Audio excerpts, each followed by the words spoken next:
স্বাগতম সবাইকে নতুন আরেকটি নাটকের সারমর্ম আলোচনা করার জন্য।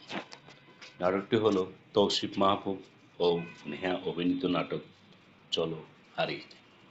নাটকটি ফুল ড্রামা।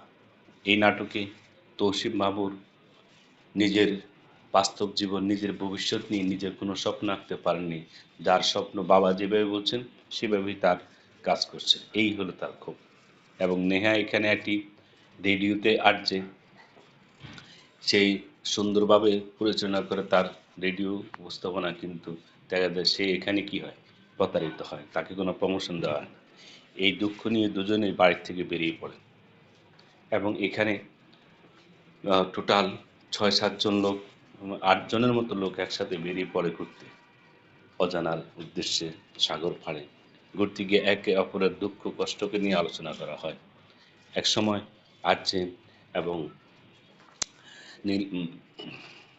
তৌসিফ মাহবুব ও নেহার সাথে এক সম্পর্ক তৈরি হয়।